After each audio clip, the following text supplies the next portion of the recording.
నమస్తే. వీతిని స్వాతం లక్షణ సమాజితం. నేను సురేష్ దండు. బహుజనుల ఐక్యత కోసం, బహుజనుల రాజ్యాధికారం కోసం హార్నిషలు పనిచేస్తూ మరి సబ్బన్న వర్గాల వారిని ఏకం చేసి రాజ్యాధికారమే దిశగా పాలమూరు నుంచి పట్నం వరకు, ఢిల్లీ నుంచి గల్లీ వరకు, సర్పంచ్ నుంచి వార్డ్ మెంబర్ నుంచి పార్లమెంట్ వరకు అందరూ మన వాళ్ళే కావాలి, మనమెంతో మనకంత, ఓటు మనది సీటు మనది, అనేక సాహస కార్యక్రమాలతోటి, అనేక వాదనలతోటి, అనేక నిదానాలతోటి 66% ఉన్నటువంటి ప్రజలను ఏకం చేయడం కోసమే తన జీవితం అంటూ మరి మనతోటి ఈరోజు జాజుల శ్రీనివాస్ గౌడ్ గారు ఉన్నారు. మరి వారు బీసీ సంక్షేమ సంఘం ప్రెసిడెంట్, బీసీ రాజ్యాధికార సమితి స్థాపించినటువంటి వ్యవస్థాపకులు. వారిని అడిగి ప్రస్తుతము బీసీలు ఎలా ఉన్నారు, చైతన్యవంతం వైపు ఎలా పరిగెడుతున్నారు, మరి అసలు సంక్షేమ సంఘం యొక్క ముఖ్య లక్షణం ఏంది, మరికొన్ని విశ్లేషణ తెలుసుకుందాం. నమస్తే సార్. నమస్తే అండి. ఎలా ఉన్నారు? బాగున్నాం. మొత్తం మీద బ్యాక్వర్డ్ క్యాస్ట్ బహుజనులకే రాజ్యాధికారం అనే దాంతో ముందుకెళ్తారు. ఈ జర్నీలో మీకు ఎలా ఉంది సార్? స్వాతంత్రం వచ్చినప్పటి నుంచి ఈ దేశంలో కానీ రాష్ట్రంలో కానీ బీసీలు, ఎస్సీలు, ఎస్టీలు, మైనార్టీలు ఎక్కువ మెజార్టీ జనాభా వీళ్ళది. కానీ రాజకీయ అధికారంలో మాత్రం ఆమడ దూరంలో ఉన్నారు. ఇప్పటి వరకు రాజ్యాధికారానికి అంటరాని వాళ్ళు అయిపోయారు. ఓకే. ఇలా ముఖ్యంగా సోదర ఎస్సీలకు, ఎస్టీలకు మహానుభావులు డాక్టర్ బిఆర్ అంబేద్కర్ గారి చలువతో వారు జనాభా దామాష ప్రకారం వాళ్ళ రాజకీయ ప్రాతినిధ్యం పొందగలుగుతున్నారు. కానీ ఇక్కడ వచ్చిన సమస్య ఏంటంటే ముఖ్యంగా బీసీలు 112 కులాలు, అదేవిధంగా ఇందులో సంచార జాతులు, అత్యంత వెనుకబడిన వాళ్ళు, రెక్కాడితే డొక్కాడినటువంటి కులాలు ఈ బీసీ జాతిలో ఉన్నాయి. ఇవాళ ఈ సమాజ సంపదను సృష్టించింది బీసీలు. ఓకే. ఈ ఉత్పత్తిని సృష్టించింది బీసీలు.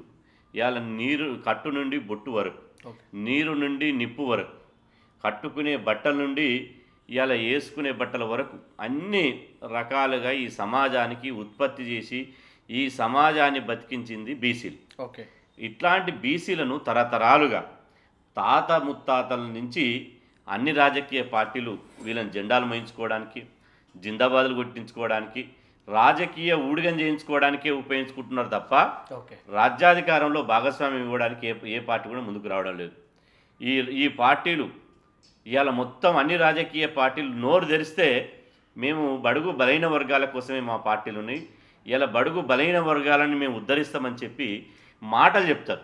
కానీ చేతల్లో మాత్రం ఏ రాజకీయ పార్టీ కూడా ముందుకు రావడం లేదు. ఇలా బీసీల త్యాగాలు లేనిది ఏ పార్టీ కూడా లేదు. ఇవాళ తెలంగాణ ఉద్యమం చూసుకుంటే, తెలంగాణ ఉద్యమం ఎవరు చేశారు? తెలంగాణ రాష్ట్రం ఊరు సాధించారు. ఇవాళ పరిపాలిస్తున్నటువంటి వాళ్ళు త్యాగాలు చేశారా, లేకపోతే ఈ బహుజనులు త్యాగాలు చేశారా? ఒకసారి తెలుసుకోవాల్సినటువంటి అవసరం ఉన్నది. ఎందుకంటే ఇవాళ తెలంగాణ భూమి భుక్తి విముక్తి కోసం ఇలా బందూకెట్టి తెలంగాణ రైతాంగ సాయుధ పోరాటాన్ని 4,000 మంది అమరవీరులైతే ఆ 4,000 మందిలో 3,000 మంది అమరవీరులు ఈ బడుగు బలైన వర్గాల బిడ్డలు. ఇలా దొడ్డి కొమరయ్య, చాక లైలమ్మ, బండి యాదగిరి, సుద్దాల హనుమంతు, ఎంతోమంది మహనీయులు తెలంగాణ భూమి విముక్తి కోసం, ఈ తెలంగాణలో వెట్టిని నిర్మించాలని, దొరల పెత్తనాన్ని, రజాకారుల పోరాటానికి వ్యతిరేకంగా ఇలా గుత్పలు పట్టి సాయుధ పోరాటం చేసి ఈ నేలకు రక్త తర్పణం చేసి తెలంగాణ రాష్ట్రాన్ని, తెలంగాణ ప్రాంతాన్ని విముక్తి చేశారు. ఆ తర్వాత మళ్ళీ తెలంగాణ తొలిదశ ఉద్యమం జరిగింది. తెలంగాణ తొలిదశ ఉద్యమంలో కూడా బడుగు బలైన వర్గాలే ముందు వరుసలు ఉన్నారు.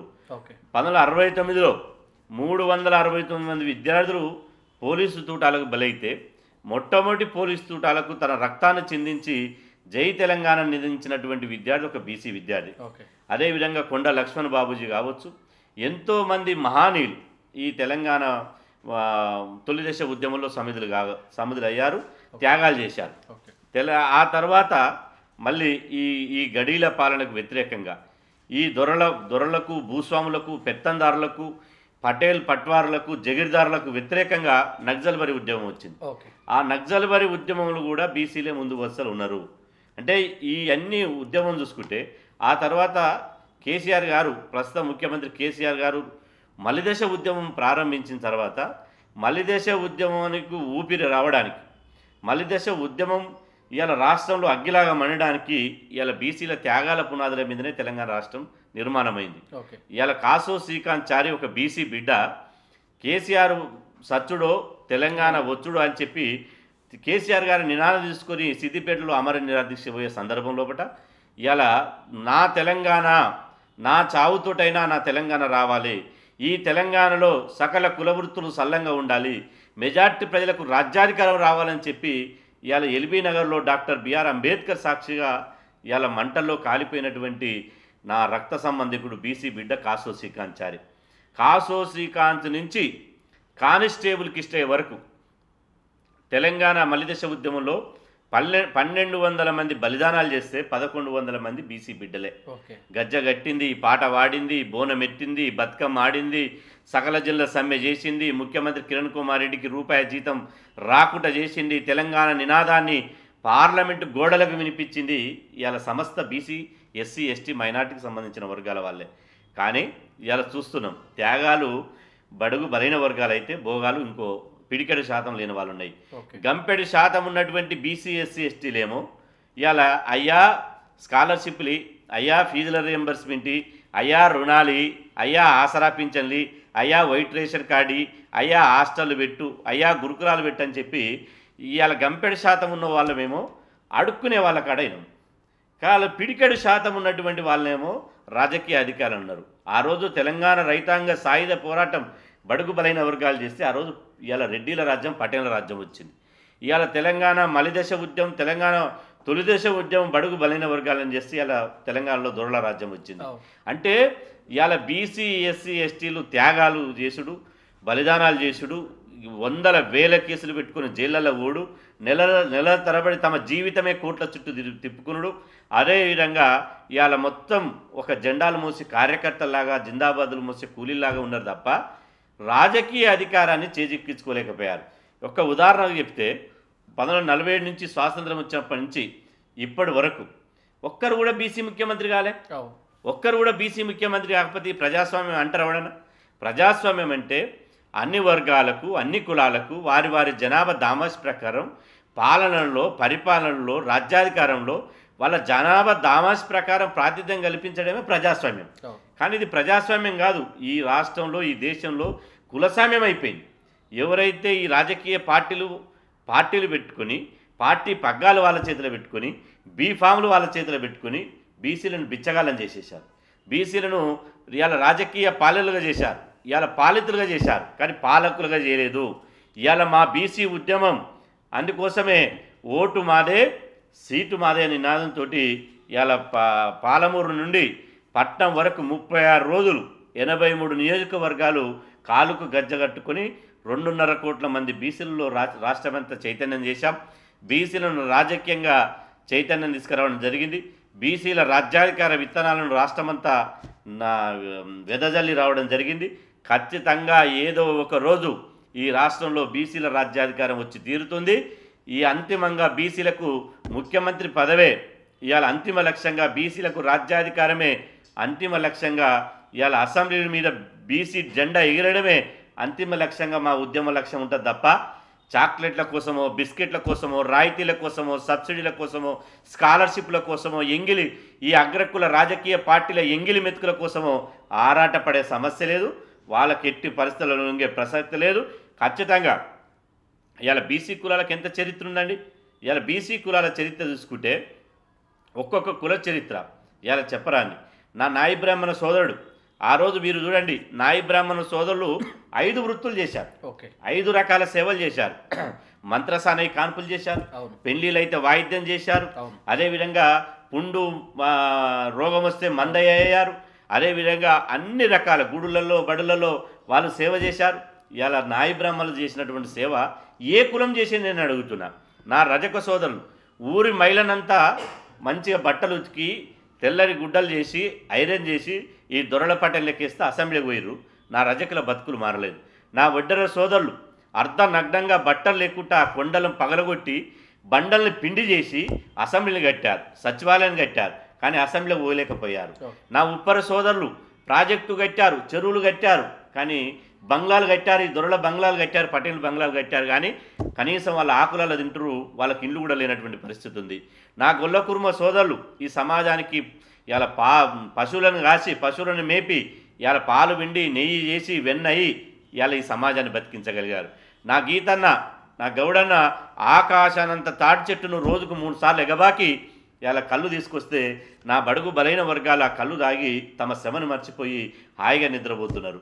ఇలా నా చేనేతన్న 6 గజాల చీరను అగ్గిపెట్టెలో నేసినటువంటి అద్భుతమైనటువంటి నైపుణ్యమైనటువంటి నా చేనేత కార్మికులు విషయాన్ని ఊరు. ఇవాళ నా విశ్వ బ్రాహ్మణులు కర్రు చేసింది వాళ్ళే, గొర్రు చేసింది వాళ్ళే, నాగలు చేసింది వాళ్ళే. కర్రు లేకపోతే, గొర్రు లేకపోతే, నాగలు లేకపోతే, పనిముట్టు లేకపోతే, ఇల్లుకు దూలాలు లేకపోతే ఇలా మనిషి లేడు, మనిషికి పట్టడి అన్నం పెట్టే పరిస్థితి లేదు. విశ్వబ్రాహ్మణులు చేసినటువంటి నైపుణ్యం ఏ కులాలకు నేను అడుగుతున్నా. నా ముదిరాజు సోదరులు అడివంతా తిరిగి పండ్లు తెచ్చి ఫలాలు తెచ్చి ఈ సమాజాన్ని కడుపు నింపారు. నా గంగపుత్ర సోదరుడు ఇలా చెరువులో సముద్రంలో అలలకు ఇలా ఎదురేగి తన ప్రాణాన్ని బలిచ్చి ఇలా చేపలు పెడితే ఈ పటేళ్ళు దొరలు బిర్రుగా దాగారే, చేపలు తీసుకురా, నల్లిలు తీసుకురా, అది తీసుకురా అని అంటారు. అంటే ఇలా ఒక్క కులం కాదు, 112 కులాల్లో ఏ కులాన్ని తట్టి లేపినా ఇలా చెప్పు నుంచి డప్పు వరకు, అదేవిధంగా చీర నుంచి అన్ని రకాల వరకు ఈ సమస్త ఉత్పత్తులు చేసింది బీసీ కులాల వాళ్ళే. కానీ ఇలా బీసీ కులాలు ఎక్కడున్నారు? అయ్యా బాంచన్ దొర కాల్ముక్తన కానీ ఉన్నారు తప్ప బీసీ కులాలు లేరు. ఈ బీసీ కులాల్లో రాజులైన వాళ్ళు ఉన్నారు. శ్రీకృష్ణుడు రాజ్యాన్ని పరిపాలించారు. అదేవిధంగా సర్దార్ సర్వాయి పాపన్న కొడితే గోల్కొండ కోటనే కొట్టాలి, పుడితే రాజాయి పుట్టాలి, ఏలాల గోల్కొండ కోటని 400 సంవత్సరాల క్రితమే రాజ్యాకాంక్షను, రాజ్యాధికారాన్ని చాటి చెప్పినటువంటి మహానుభావుడు సర్దార్ సర్వాయి పాపన్న.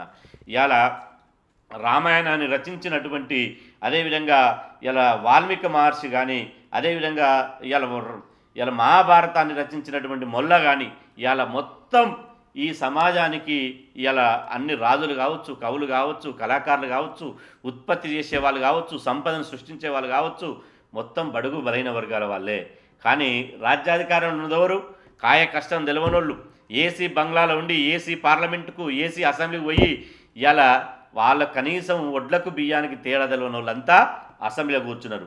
అందుకోసం ఈ సమాజం రావాలంటే, ఈ సంపద అన్ని వర్గాలకు సమాన ప్రాతినిధ్యం రావాలంటే, సమాన వాటా దక్కాలంటే మెజార్టీ ప్రజలకే రాజ్యాధికారం దక్కాలనే నినాదంతో మా పోరాటం ముందుకెళ్తుంది. ఖచ్చితంగా గమ్యాన్ని ముద్దాడే వరకు వెనుకడిగేసే ప్రసక్తి లేదు. ఇక పైగా బీసీలకు అడుగున అవమానాలు. ఇలా ఎంత అన్యాయం అంటే, తెలంగాణ రాష్ట్రం వస్తే సామాజిక న్యాయం జరుగుతుంది. చిన్న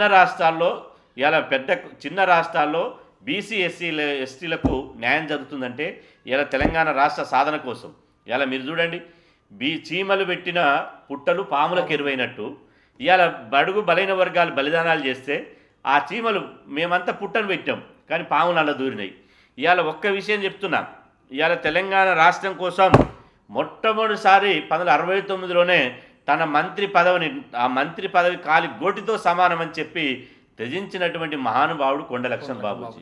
అదేవిధంగా టీఆర్ఎస్ పార్టీకి టికానా లేకపోతే ఇవాళ తన సొంత ఇంటినే, ఇవాళ జలదృశ్యంలో తన సొంత ఇంటినే ఉద్యమ పార్టీకి కార్యాలయం ఇచ్చినట్టు గొప్ప మహానుభావుడు. ఇలా తెలంగాణ ఉద్యమాన్ని, తెలంగాణ భావజాలాన్ని ప్రపంచానికి చాటి చెప్పినటువంటి ప్రొఫెసర్ జయశంకర్ ఈ జాతి బిడ్డ. అదేవిధంగా ఈ తెలంగాణ వాదాన్ని ఢిల్లీలో వినిపించి ఇలా తెలంగాణ ఉద్యమ నాయకుడు కేసీఆర్ గారిని జాతీయ పార్టీలకు పరిచయం చేసినటువంటి టైగర్ ఆలయ నరేంద్ర ఒక బీసీ బిడ్డ. ఇవాళ ఈ బీసీలే ఇలా తెలంగాణ పునాదికి వారధులయ్యారు. కానీ ఇక్కడ ఏమైంది? తెలంగాణలో ఇలా బీసీలు, ఎస్సీలు, ఎస్టీలు, మైనార్టీల త్యాగాలతోటి తెలంగాణ రాష్ట్రం వస్తే ఇలా మొత్తం వీళ్ళని అవమానించి అణిచివేసి ఇలా పిడికెడు శాతం లేని వాళ్ళు రాజకీయ అధికారం ఇస్తారు. ఉమ్మడి ఆంధ్రప్రదేశ్లో 2 కులాల మధ్యన కొట్లాట జరిగేది, రాజ్యాధికారం మార్పిడి. ఇది పెద్ద సమస్య కాదు. ఉమ్మడి ఆంధ్రప్రదేశ్లో కమ్మలు, రెడ్ల మధ్యన రాజ్యాధికారం మార్పిడి జరిగేది. పార్టీల ముసుగులతోటి కులాలు పార్టీలు పెట్టుకున్నారు. తెలుగుదేశం పార్టీ ఉన్న రోజులు కమ్మల రాజ్యం నడిచింది. అదేవిధంగా కాంగ్రెస్ ఉన్న రోజులు రెడ్డిల పరిపాలన కొనసాగింది. ఇవాళ 2 రాష్ట్రాలు తెలంగాణ ఆంధ్రప్రదేశ్ విడిపోయిన తర్వాత అది అక్కడ ఆంధ్రప్రదేశ్లో కమ్మరెడ్ల మధ్యన జరిగితే ఇక్కడ రెడ్ల వెలమల దగ్గర జరుగుతుందే తప్ప ఇంకోటి కాదు. కాబట్టి ఈ సమయం లోపల బీసీలకు రాజకీయ అధికారమే లక్ష్యంగా ముందుకు సాగుతున్నాం. అందుకోసమే బీసీలను రాజకీయంగా చైతన్యం తీసుకొస్తాం. ఖచ్చితంగా బీసీలకు ఒక రాజకీయ వేదిక ఈ రాష్ట్రంలో తీసుకొస్తాం. ఎందుకంటే ఇప్పుడున్న పార్టీలు అవి పార్టీలు కావు, అవి కుల పార్టీలు. ఒక్కొక్క పార్టీ ఒక్కొక్క కుల నాయకుని చేతిలో ఉంది. ఖచ్చితంగా బీసీలకు 56% ఉన్నట్టు బీసీలకు ఒక రాజకీయ వేదిక లేదు. అందుకనే మేము సర్వనార్ ఇండోర్ స్టేడియంలో పెద్ద ఎత్తున వేల మందితో బహిరంగ సభ ఏర్పాటు చేసి బీసీ రాజకీయ సమితిని ఏర్పాటు చేయడం జరిగింది. దురదృష్టవశాత్తు మన తెలుగు రాష్ట్రాల్లో బీసీ ముఖ్యమంత్రి కాకపోవడం, బీసీలు చట్టసభలో రిజర్వేషన్ లేకపోవడం, బీసీలు జనాభా డామాస్ ప్రకారం ప్రాతినిధ్యం లేకపోవడం ఎందుకు జరిగిందంటే, ఇది ఉత్తర భారతదేశంలో అక్కడ ఉన్నటువంటి ములాయం సింగ్ యాదవ్ కానీ, లల్లూ ప్రసాద్ యాదవ్ కానీ, నితీష్ గారు కానీ, అదేవిధంగా శరత్ యాదవ్ లాంటి వాళ్ళే కానీ, అదేవిధంగా తమిళనాడులో చూసుకుంటే కరుణానిధి లాంటి వాళ్ళు కానీ, డిఎంకే వాళ్ళు కానీ, ఇవాళ మాయావతి కానీ, వాళ్ళు ఇట్లా సంఘాలు పెట్టలే. బీసీ సంఘం, ఎస్సీ సంఘం, ఎస్టీ సంఘం అని పెట్టలే, పార్టీలు పెట్టిరారు. పార్టీలు పెట్టి రాజ్యాధికారంలోకి వచ్చారు వాళ్ళు. ఇక్కడ దురదృష్టవశాత్తు మన రాష్ట్రంలో, తెలుగు రాష్ట్రాల్లో ప్రతి ఒక్కడో సంఘం పెట్టుడు. బీసీ సంఘం ఓలు, ఎస్సీ సంఘం ఓలు, ఎస్టీ సంఘం ఓలు, మైనార్టీ సంఘం ఓలు, లంబాడి హక్కుల పోరాటం ఓలు, మాదిగ సంఘం ఓలు, మాల సంఘం ఓలు, ఇట్లా సంఘాలు పెట్టడం వల్ల అగ్రకులాలకు ఒక అలస అయిపోయింది. అగ్రకులాలు ఈ సంఘాలను, వ్యక్తులను విభజించి పాలించడం వాళ్ళు విలువిద్య కాబట్టి వాళ్ళు నేర్చుకున్నారు. కాబట్టి ఇక్కడ తెలుగు రాష్ట్రాల్లో ఇలా బీసీలకు ఒక రాజకీయ పార్టీ కావాలి. సోదర ఎస్సీ ఎస్టీ మైనార్టీతో ఖచ్చితంగా కలుపుకుంటాం. ఉత్తర భారతదేశంలో ఏ విధంగా అయితే ఒక బీసీలకు రాజకీయ వేదిక వచ్చిందో ఇక్కడ కూడా ఒక బీసీ రాజకీయ వేదికను తీసుకొస్తాం. ఖచ్చితంగా మా వాటా దక్కించుకుంటాం.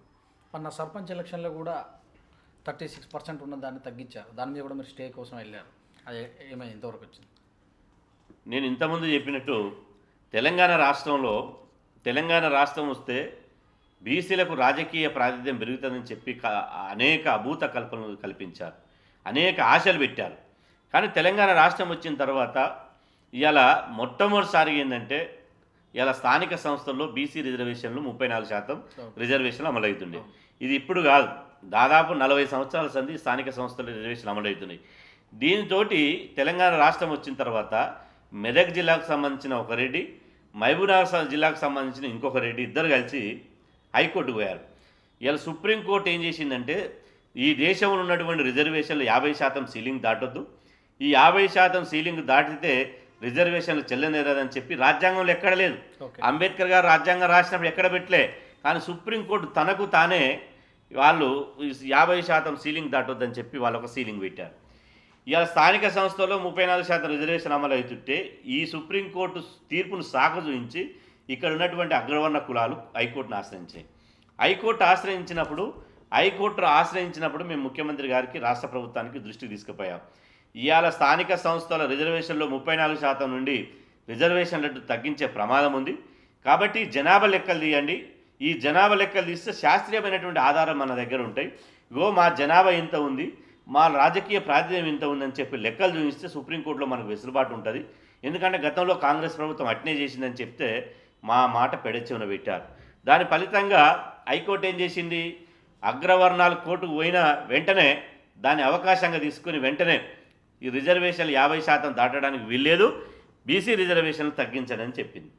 అయితే అప్పుడు మేము మళ్ళీ పెద్ద ఎత్తున పోరాటం చేశాం. మేము కూడా కోర్టులో పిటిషన్ వేసాం, బీసీల జనాభా లెక్కలు తీయాలి.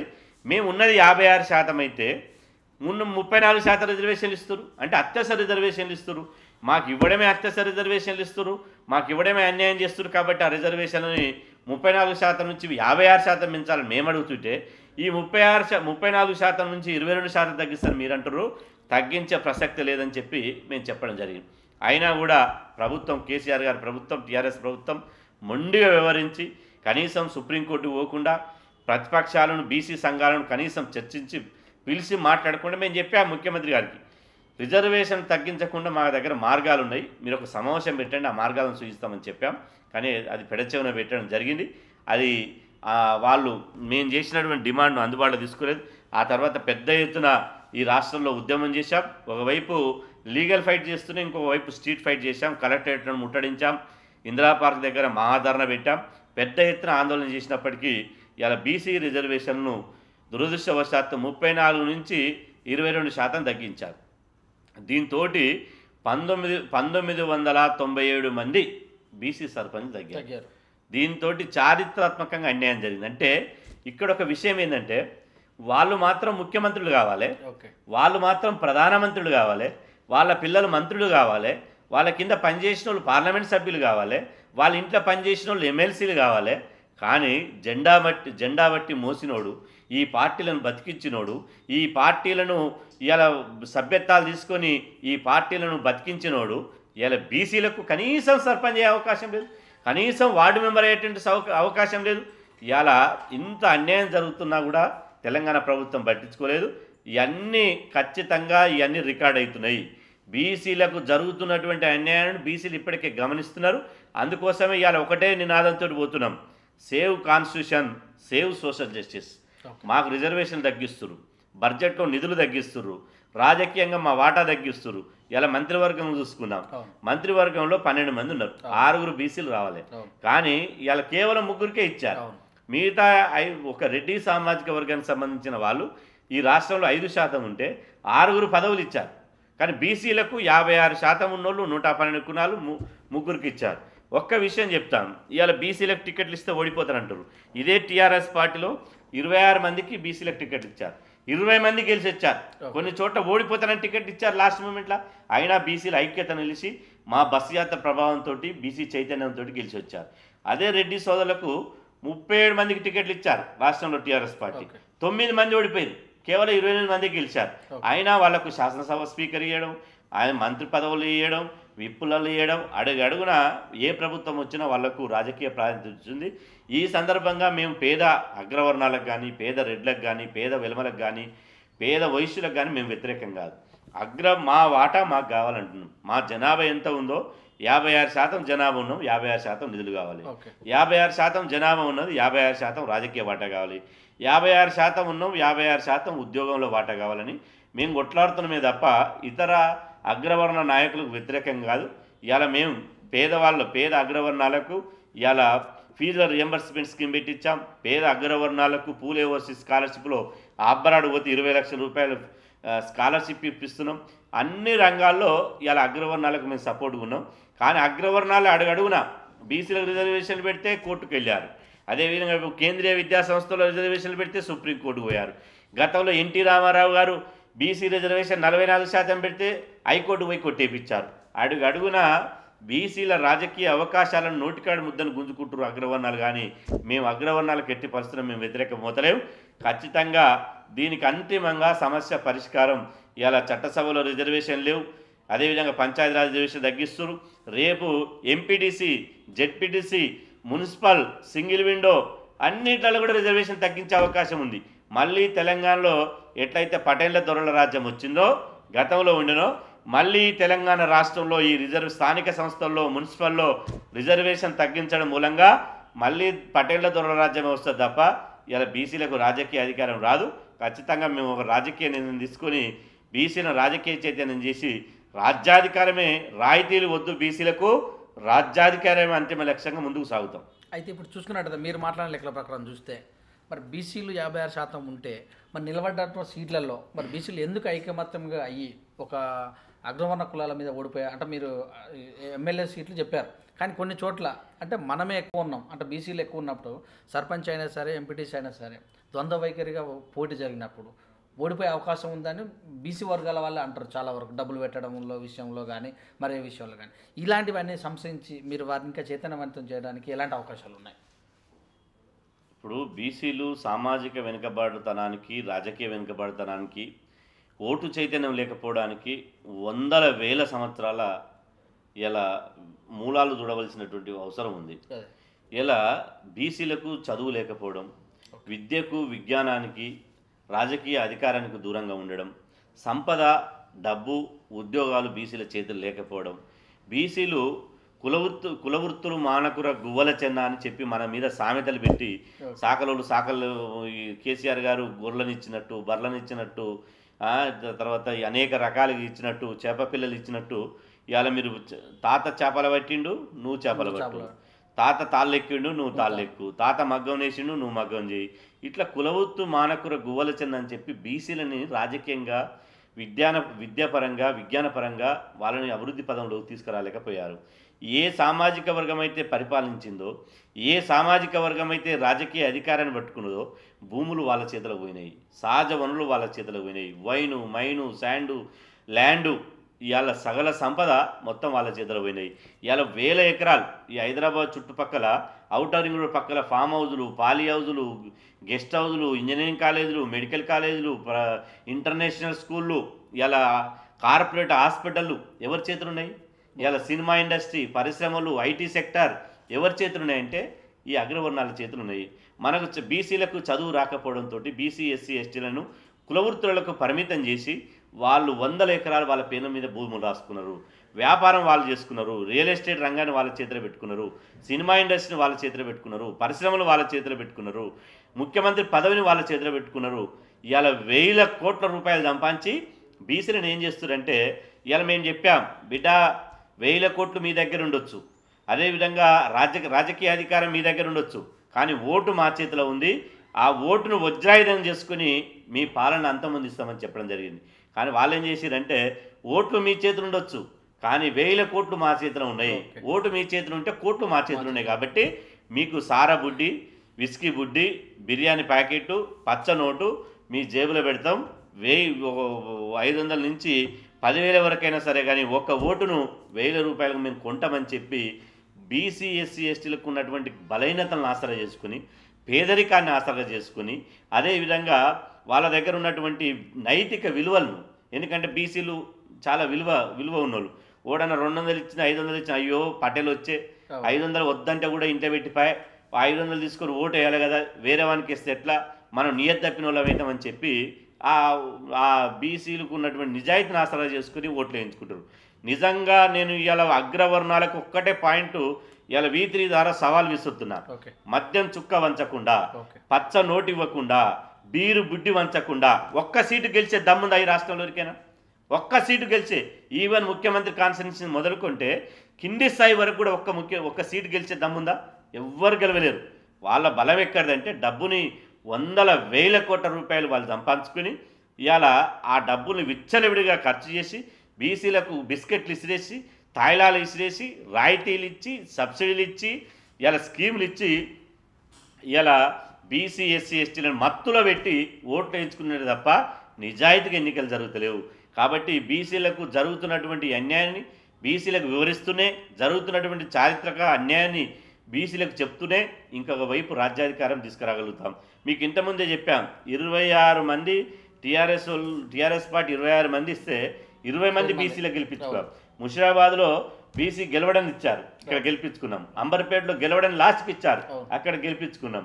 చాలా చోట్ల గెలిపించుకున్నాం. కానీ ఇంకా అనుకున్నటువంటి చైతన్యం రాలేదు. ఎల్బీ నగర్లో ఓడిపోయాం, ఉప్పల్లో ఓడిపోయాం. కాబట్టి ఇంకా చైతన్యం రావాల్సినటువంటి అవసరం ఉన్నది. ఇవాళ అగ్రవర్ణాలు వాళ్ళు కులం చూడరు, పార్టీ చూడరు, జెండా చూడరు, సిద్ధాంతం చూడరు, ముఖ్యమంత్రి పదవి చూడరు. ఒకటే ఒకటి చూస్తారు, నా కులమా కాదా, నా రక్తమా కాదా, నా కులం అయితే నా వనికే ఓటేస్తా. ఎట్టి పరిస్థితుల్లో 1,00,000 రూపాయలు ఇచ్చినా, 1,00,00,000 రూపాయలు ఇచ్చినా ఓటు మాత్రం అమ్ముకోరు, తన జాతి బిడ్డలకి వేసుకుంటారు. ఇవాళ బీసీ, ఎస్సీ, ఎస్టీలు కూడా తన జాతి బిడ్డలకు వేసుకున్నటువంటి ఓటు చైతన్యాన్ని తీసుకొస్తాం అంతిమంగా. ఎందుకంటే తెలంగాణ రాష్ట్రంలో ఒకటి ఉన్నది, తెలంగాణ ప్రజలు చాలా చైతన్యవంతమైన వాళ్ళు. తెలంగాణ ప్రజలకు ఆస్తులు లేకపోవచ్చు, అంతస్తులు లేకపోవచ్చు, పోరాట వారసత్వం ఉంటుంది, సామాజిక చైతన్య వారసత్వం ఉంటుంది. తెలంగాణ రైతాంగ సాయుధ పోరాటం నడిపించారు. చుట్టుముట్టు సూర్యపేట, నట నడమ నల్లగొండ, నువ్వు వెళ్ళే హైదరాబాదు, దాని పక్కన గోల్కొండ కిల్ల కింద నీ గోరిగడతం కొడుకో. ఇవాళ బండెనక బండి కట్టిన నాజీలను, నవాబులను, రజాకార్లను పైజాముడిన దాకా పరుగులు దించినటువంటి చరిత్ర ఈ తెలంగాణ రైతాంగ సాయుధ పోరాటం నడిపిన చరిత్ర ఈ తెలంగాణ ప్రజలకు ఉన్నది. అదేవిధంగా భూస్వాములను, పెట్టుబడిదారులను, అదేవిధంగా పటేళ్లను, గడిల దొరలను ఇలా ఉరికిచ్చి పట్నాల దాకా తరిమి కొట్టినటువంటి నక్సలైట్ ఉద్యమం నడిపిన చరిత్ర ఈ తెలంగాణ గడ్డకు ఉంది. తెలంగాణ మలిదశ, తెలంగాణ తొలిదశ ఉద్యమాన్ని నడిపించిన చరిత్ర ఈ తెలంగాణ గడ్డకు ఉన్నది. ఇలా ఒక్కసారి ఆలోచన చేయండి. ఇలా ఆంధ్ర దొరలను కోదాడ పొలిమర దాటిచ్చారు. అదేవిధంగా రజాకార్లను ఈ నిజాం గడ్డ మీదకి వెళ్ళి, హైదరాబాద్ గడ్డకి వెళ్ళి తరిమి కొట్టారు. అదేవిధంగా ఇలా బ్రిటిష్ దొరలను తరిమి కొట్టారు. ఇక్కడ కూడా మళ్ళీ నల్ల దొరలు బీసీలను రాజకీయంగా, ఎస్సీలను, ఎస్టీలను, మైనార్టీలను, మెజార్టీలను రాజకీయంగా అణచివేస్తే చరిత్ర పునరావృతం అవుతుంది. ఈ చరిత్ర ఊరుకోదు. కాబట్టి ఖచ్చితంగా మేమేమడుగుతున్నాం, మేము ఎవ్వరికి వ్యతిరేకం కాదు, మేమెంతో మాకంత.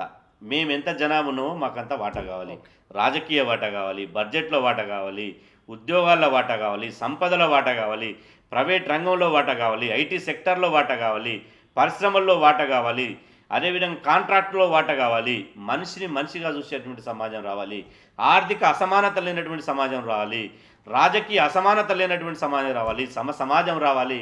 అంతిమంగా ఈ రాష్ట్రంలో ఈ దేశంలో కుల నిర్మూలన జరగాలి, కులాంతరాలు లేనటువంటి సమాజం రావాలని మా పోరాటం తప్ప ఏ పిడికడి శాతం 2% ఉన్నోళ్ళకు, 0.5% ఉన్నోళ్ళకు, 5% ఉన్నోళ్ళకు వ్యతిరేకం కాదు. ఖచ్చితంగా తల్లి కడుపులోకి వెళ్ళి పుట్టేటప్పుడు ఎవరు ఏ కులంలో పుడతారో అని తెలియదు. పుట్టిన తర్వాత ఎవరిని ఎవడు దోపిడీ చేస్తున్నారు అనేది ముఖ్యం. కాబట్టి ఈ బడుగు బలైన వర్గాలను ఆధిపత్యం చేసేటువంటి అణిచివేసేటువంటి వాళ్ళకి వ్యతిరేకం తప్ప పేద అగ్రవర్ణాలకు మేము వ్యతిరేకం కాదు. ఖచ్చితంగా బీసీలకు, మెజార్టీ ప్రజలకు రాజ్యాధికారమే అంతిమ ఎజెండాగా ముందుకు సాగుతాం. అయితే ఇప్పుడు ఈ 21 సెంచరీలో అన్ని అంటే వసతులు వచ్చాయి, అందరు చైతన్యవంతులు, ఒక మెసేజ్ వచ్చిందంటే వెళ్ళిపోతుంది. కానీ ఇంకా కూడా మరి మన ఓటు అమ్ముకునే పరిస్థితి ఏర్పడ్డది.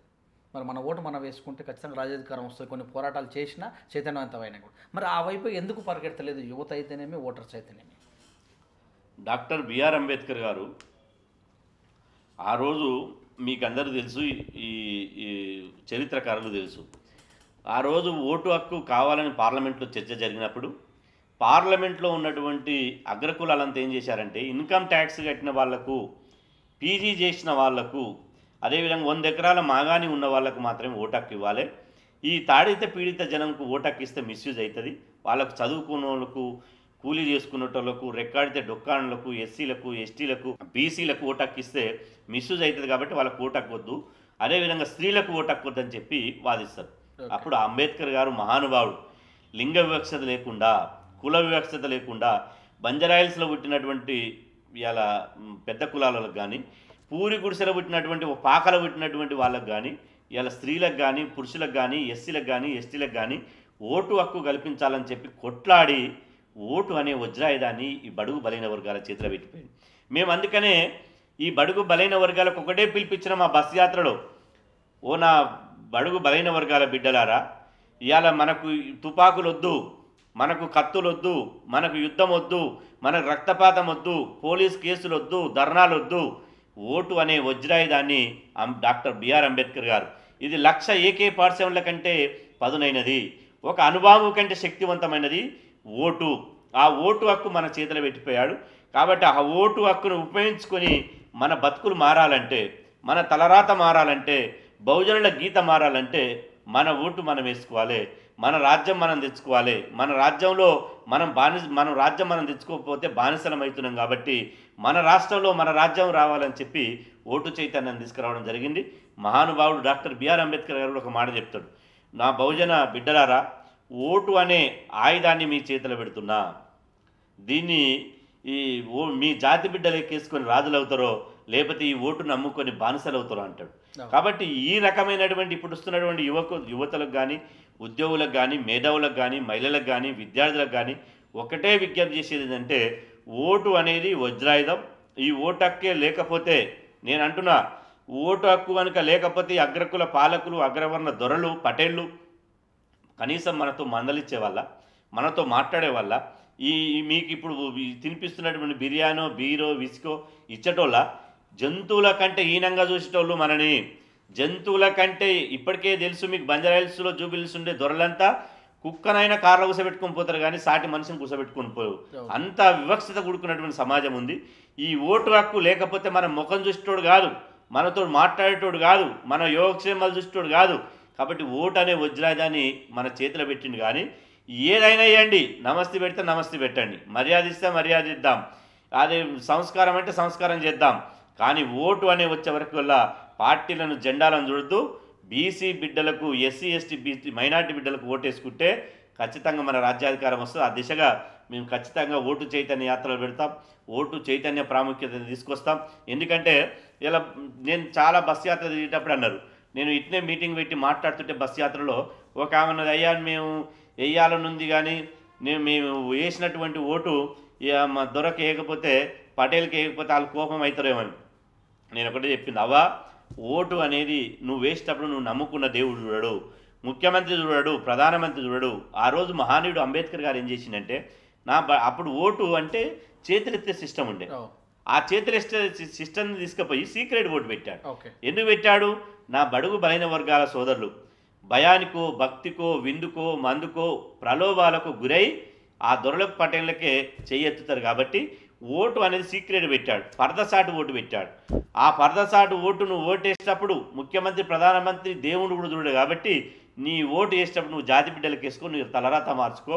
నువ్వు ఓటేసేటప్పుడు పరదసాటు ఓటు కూడా, ఆ సీక్రెట్ ఓటు కూడా దొరలకు పటేళ్ళకి వేసి తెల్లారించి అయ్యా స్కాలర్షిప్లు కావాలి, సంక్షేమ హాస్టల్ కావాలి, రుణాలు కావాలి, సబ్సిడీలు కావాలి, రాయితీలు కావాలంటే దండం దశకం పెట్టుకున్న ఓడియడు ఆ సీక్రెట్ ఓటును మన జాతి బిడ్డలకు వేసుకొని నీ రాజ్యాధికారం వస్తుందని స్పష్టంగా చెప్పడం జరిగింది.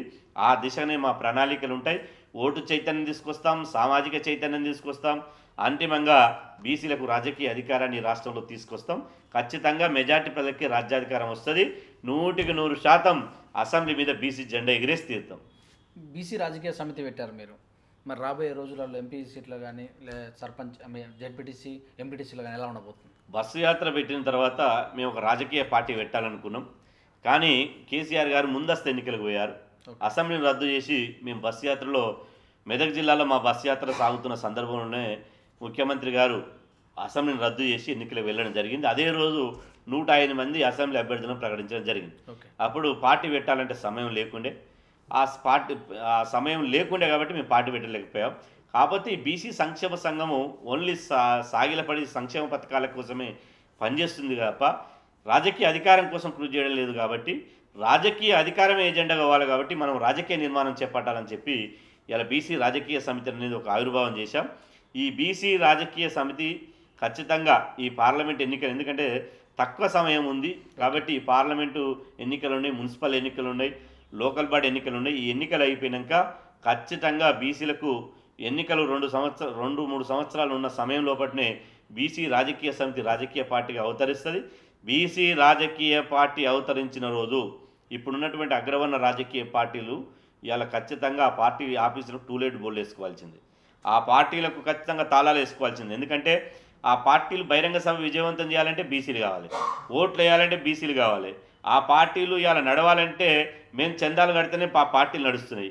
కాబట్టి బీసీలే ప్రత్యామ్నాయంగా ఎస్సీ, ఎస్టీ, మైనార్టీలతో కలుపుకొని ఒక బహుజన పార్టీ వచ్చిన రోజు ఖచ్చితంగా ఆ పార్టీలకు యూపీ, బీహార్, తమిళనాడు రాష్ట్రంలో జాతీయ పార్టీలు, అగ్రవర్ణ పార్టీలకు ఎట్లయితే డిపాజిట్లు రాకుండా పోయినాయో ఈ రాష్ట్రంలో కూడా అదే గతి పడుతుందని చెప్పి సందర్భంగా తెలియజేస్తుంది. అయితే మీరు అన్నట్టు లెక్కల ప్రకారం ఓటు వజ్రాయుధం అన్నటువంటి బిఆర్ అంబేద్కర్ గారు ఎలక్షన్లో నిలబడి ఓడిపోయారు. గత 2014లో కూడా ఎంఆర్పిఎస్ వ్యవస్థాపకులు మందకృష్ణ మాదేవ్ గారు కూడా ఓటమి పాలయ్యారు. మరి ఇవన్నీ చూసుకున్నట్టయితే స్వాతంత్రం వచ్చి 70 సంవత్సరాలు దాటినా కూడా ఇంకా చైతన్యం రాలేదు బడుగు బలిగిన వర్గాలకు అని నాకు తెలుస్తుంది. ఎందుకంటే ఒక సాధన కోసం ఒక మహానుభావుల ఆశయాలను ముందుకు తీసుకెళ్తున్న వ్యక్తులు ఇంకా ఓటమి పాలే అవుతున్నారు. మరి ఇది ఎలా చూడాలి? ఎన్నికల్లో నిలబడిన తర్వాత గెలుపు ఓటములు అనేది సహజమే. ఓకే. ఇలా చూసుకుంటే ఇందిరాగాంధీ ఓడిపోయారు, అదేవిధంగా ఎన్టీ రామారావు ఓడిపోయాడు. కల్వకుర్తిలో నిలబడి ఎన్టీ రామారావు ఒక మామూలు ఒక బీసీ నాయకుని చేతిలో, చిత్తరంజన్ దాస్ చేతిలో ఘోరంగా ఓటమి పాలయ్యారు. ఇందిరాగాంధీ గారు ఘోరంగా ఓటమి పాలయ్యారు. మేము ఓటమిని కోరుకోవడం లేదు, కానీ ఇప్పుడున్నటువంటి అధికార పార్టీ టీఆర్ఎస్ కనీసం అదొక ఉద్యమ పార్టీ. ఈ గ్రేటర్ హైదరాబాద్లో కార్పొరేషన్ ఎన్నికలు వస్తే కనీసం ఒక్క స్థానాన్ని కూడా నిలబడలేకపోయారు. మేము నిలబడమని చెప్పి చేతులెత్తేసి వెళ్ళిపోయారు టీఆర్ఎస్ పార్టీ వాళ్ళు.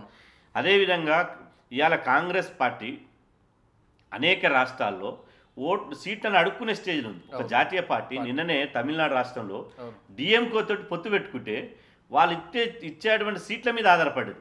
ఇంతెందుకు ఉమ్మడి రాష్ట్రం ఉన్నప్పుడు 9 సంవత్సరాలు పరిపాలించినటువంటి, అంటే దాదాపు 18 సంవత్సరాలు పరిపాలించినటువంటి తెలుగుదేశం పార్టీ ఇవాళ కాంగ్రెస్ పార్టీ మహాకూటమి ఏర్పాటు చేసి 12 సీట్లకే అడుక్కునే స్టేజ్ పోయింది.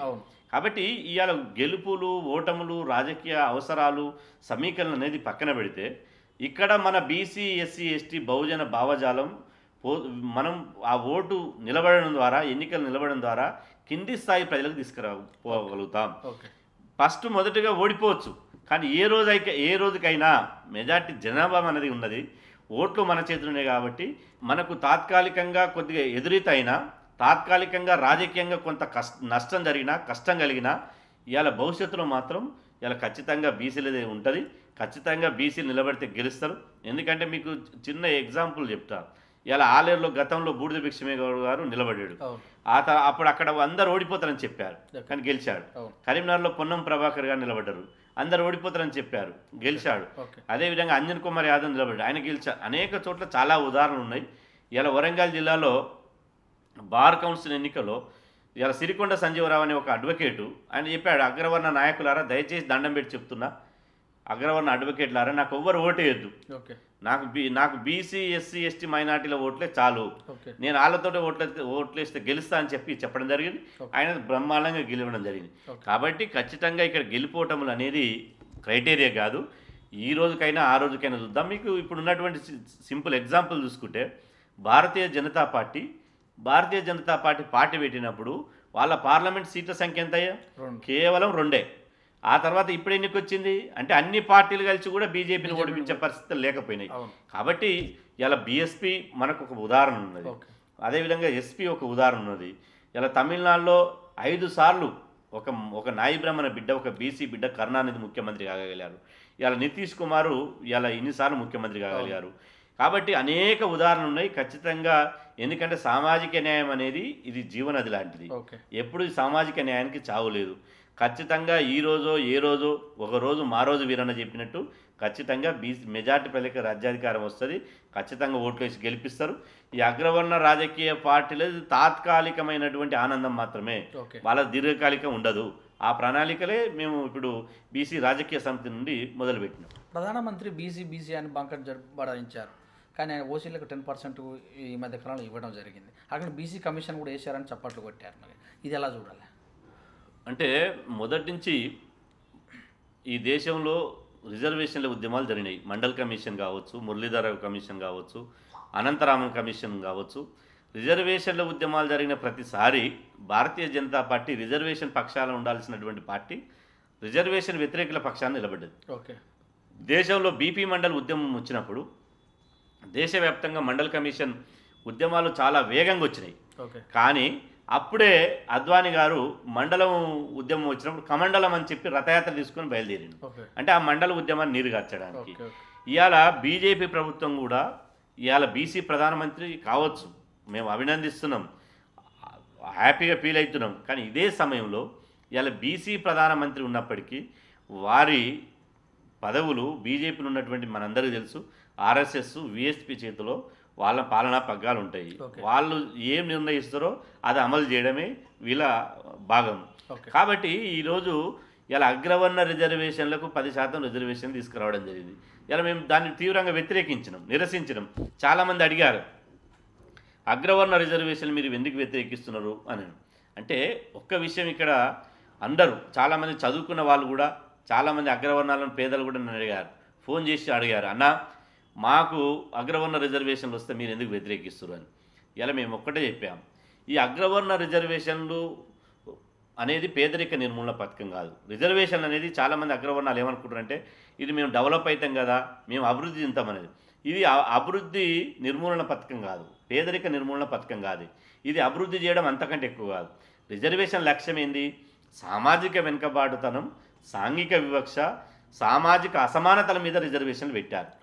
ఆ సామాజిక అసమానతలను తొలగించి సాంఘిక దురాచారాలను, సాంఘిక అంటరానితనాన్ని పారదోలి సామాజిక వెనుకబాటుతనాన్ని ఇవాళ తరిమికొట్టి ఇవాళ ఏ వర్గం అయితే పాలనలో భాగస్వామ్యం లేదో వారి జనాభా దామాషి ప్రకారం పాలనలో భాగస్వామ్యం కల్పించి తద్వారా వాళ్ళ కులాల సామాజిక హోదా పెంచడమే రిజర్వేషన్ యొక్క మూల సిద్ధాంతం. కానీ ఇక్కడ ఏం చేస్తున్నారంటే రిజర్వేషన్ల వల్ల మాకు అభివృద్ధి చెందుతాం.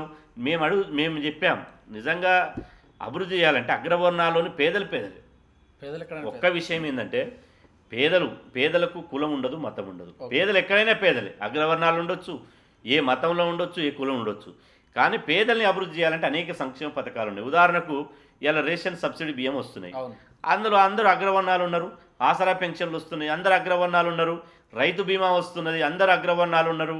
ఇందిరమ్మ డబల్ బెడ్రూమ్ ఇళ్ళు వస్తున్నాయి, అందరు అగ్రవర్ణాలు ఉన్నారు. వాళ్ళ క్రైటీరియా ఏంది?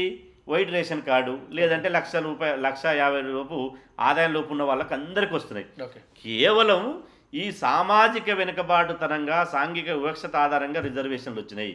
ఎందుకంటే ఒక ఊరును తీసుకుంటే ఒక వడ్డర కుల సోదరునికి 50 ఎకరాల భూమి ఉండొచ్చు, ఒక 50 లక్షలు ఉండొచ్చు, కానీ ఆయన తీసుకొచ్చి కుర్చీ మీద కూర్చోబెట్టరు, గౌరవించరు.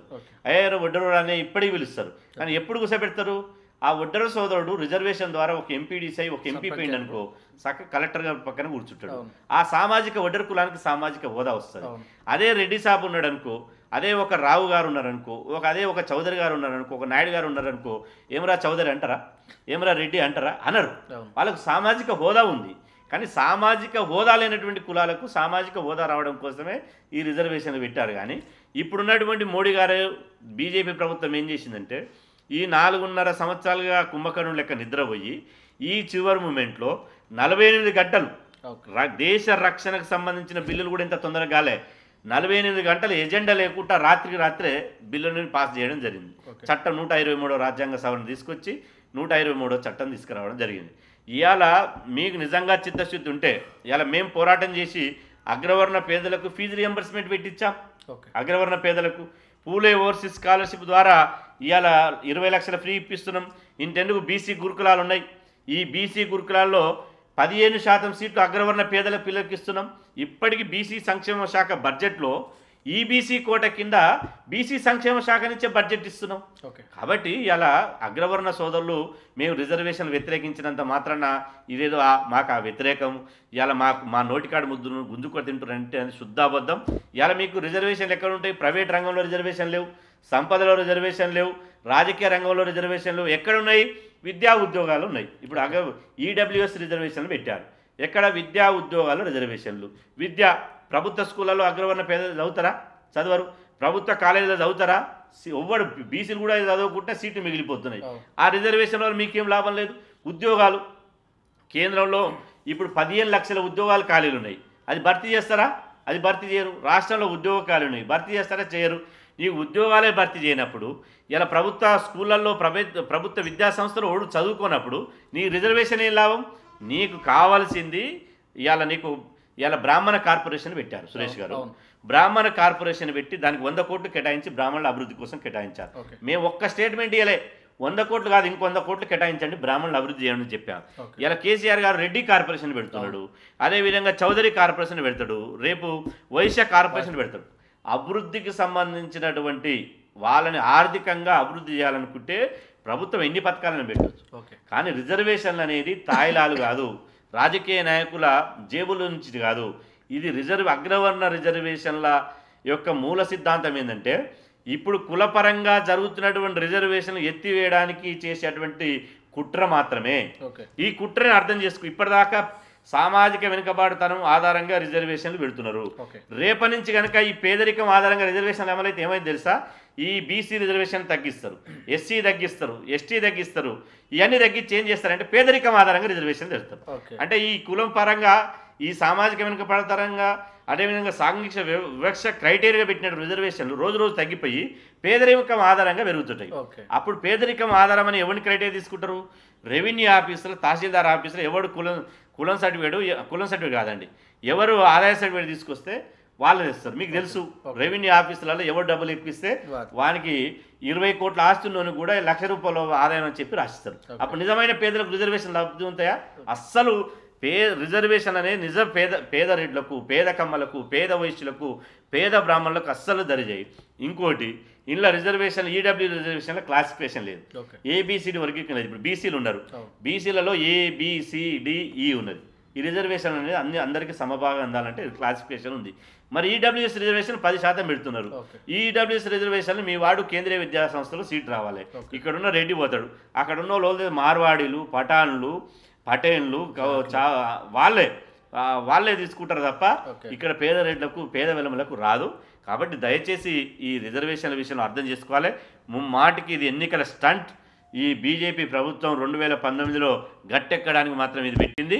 ఇది మేలు చేయకపోవా బీజేపీ కీడ చేస్తుందని చెప్పి సందర్భం తెలియజేస్తుంది. రైట్. అయితే మీరు చేస్తున్నటువంటి రాజకీయ చైతన్యంలో ఇప్పటివరకు కూడా ఊళ్ళలో నిలబెట్టినప్పుడు సర్పంచ్లు అయితే ఎంపీటీసీలు అయితే బీసీ రిజర్వేషన్ వచ్చిన చోట ఇంకా కూడా ఎవరైతే అగ్రవర్ణాలు ఉన్నారో వాళ్ళు నిలబెడుతున్న తన సొంతంగా నిలబడకుండా నేను నిలబడుతున్నా అనకుండా ఎవరో పటేలో లేకపోతే ఇంకెవరో నిలబడే స్థితిలోనే ఉన్నారు. మరి ఈ స్థితిని మీరు ఎప్పుడు, అంటే మీ యొక్క చైతన్యం ఇంకెప్పుడు ముందుకెళ్తుంది ఈ స్థితి పట్ల? చాలా చోట్ల బీసీలలో కొంత ఇది తక్కువ, ఈ మధ్యన మహబూబ్నగర్ జిల్లాలో ఎస్సీ ఎస్టీ సర్పంచులు ఉన్న చోట మళ్ళీ అగ్రవర్ణాలదే పెత్తనం అవుతుంది. ఓకే. గెలిచినటువంటి సర్పంచ్ కింద కూర్చుంటే వార్డు మెంబర్ కూడా గెలవనటువంటి ప్రజాబలం లేనటువంటి దొరలు పటేళ్ళు మాత్రం కుర్చీల మీద కూర్చుంటున్నారు, సర్పంచ్లను అగౌరవపరుస్తున్నారు. దీని మీద ఇప్పటికే ముఖ్యమంత్రి గారిని ప్రభుత్వాన్ని డిమాండ్ చేయడం జరిగింది. ఖచ్చితంగా ఎక్కడైనా నేను ఈ మధ్యన రాష్ట్ర సర్పంచ్లకు కూడా పిలిపివ్వడం జరిగింది. ఈ దేశానికి రాష్ట్రపతి ఎట్టనో ఈ గ్రామానికి మీరు అంతే, ఈ రాష్ట్రానికి ముఖ్యమంత్రి ఎట్టనో గ్రామానికి మీరు మాత్రమే. కాబట్టి రిజర్వేషన్ ద్వారా వచ్చినటువంటి బీసీ ఎస్సీ ఎస్టీ సర్పంచ్లారా మీ ఆత్మగౌరవం నిలుపుకోండి. మీ మీ మన మన మన ఊళ్ళో మన పాలన రావాలంటే, మన ముద్ర ఉండాలంటే ఆత్మగౌరవంతో మీరు ఉండాలి. దొరలకు పటేళ్లకు అయ్యా బాంచం దొర దండం దశకం పెట్టేటువంటి సంస్కృతిని విడనాడండి. సర్పంచ్ సీటుకే వన్నె తీసుకురండి అని చెప్పి మేము పిలిపివ్వడం జరిగింది. దీనికి మూలాలు ఏంటంటే ఇవాళ నేను ఇంతకుముందే చెప్పినట్టు వేల సంవత్సరాలుగా పరిపాలనకు దూరంగా ఉండడం, అదేవిధంగా రిజర్వేషన్లు లేకపోవడం, అదేవిధంగా ఇలా కనీసం సంచార జాతులు ఉన్నారు, వార్డు మెంబర్ కూడా అన్నటువంటి పరిస్థితి ఉంది. అత్యంత వెనుకబడిన వాళ్ళు ఉన్నారు. ఒక రజక సోదరుడు కాక సర్పంచ్ అయ్యిండు అనుకో, ఒక వాళ్ళలో సామాజిక వెనుకబడతనం, చదువు లేకపోవడం, అదేవిధంగా డబ్బు లేకపోవడం, ఆర్థికంగా కుమిలిపోయి ఉండడం, వృత్తికే పరిమితం ఉండడం వల్ల సమాజంలో మంచేదో చెడేదో గౌరవం ఏదో అగౌరవం ఏదో తెలుసుకున్నటువంటి పరిస్థితి ఉన్నారు. కాబట్టి ఖచ్చితంగా కొంత అక్కడ జరుగుతున్నది. కానీ మెజార్టీగా మాత్రం బీసీలకు ఒకసారి అవకాశం ఇస్తే ఖచ్చితంగా తమ సమర్థతను, పాలనా దక్షతను, తన ఊరి గౌరవాన్ని, తన కుల గౌరవాన్ని కాపాడుతున్నది తప్ప ఎక్కడ కూడా లేదు. బీసీ ఎస్సీ ఎస్టీ సర్పంచులు చాలా నిజాయితీతో పరిపాలన చేస్తున్నారు. అదే ఇతర సర్పంచులు ఉంటే గ్రామ పంచాయతీని రియల్ ఎస్టేట్ ఆఫీస్గా మార్చి ఇలా మొత్తం వ్యాపారం ఏం చేసేసారు. కానీ నిజాయితీగా ఉన్నటువంటి బీసీ ఎస్సీ సర్పంచులు మాత్రం ఖచ్చితంగా పనిచేస్తున్నారు. త్వరలోనే రాష్ట్ర వ్యాప్తంగా బీసీ ఎస్సీ ఎస్టీ మైనార్టీల సర్పంచుల అవగాహన సదస్సు, ఆత్మగౌరవ సదస్సు పెట్టి వాళ్ళ యొక్క పాలనా దక్షత, వాళ్ళ యొక్క గౌరవం, వాళ్ళ ఒక స్థైర్యం, వాళ్ళ విశ్వాసం నింపించడానికి మేము ప్రయత్నం చేస్తాం. అయితే ఇంకొకటి చివరగా ఎస్సీ ఎస్టీ అట్రాసిటీ ఏదైతే ఉందో ఇది కేవలం ఎక్కువగా బీసీల మీదనే ప్రయోగిస్తున్నారు అని ఒక టాక్ ఒకటి ఉంది. అక్కడక్కడ సందర్భాలు కూడా జరిగిన సందర్భాలు ఉన్నాయి. మరి మీరు ఒక బీసీ ముద్దుబిడ్డగా, బీసీ రాజకీయ నాయకులుగా మరి బీసీలకు కూడా ఇలాంటిది ఏదన్నా తీసుకొచ్చే అవకాశం ఏమైనా ఉందా ప్లాన్?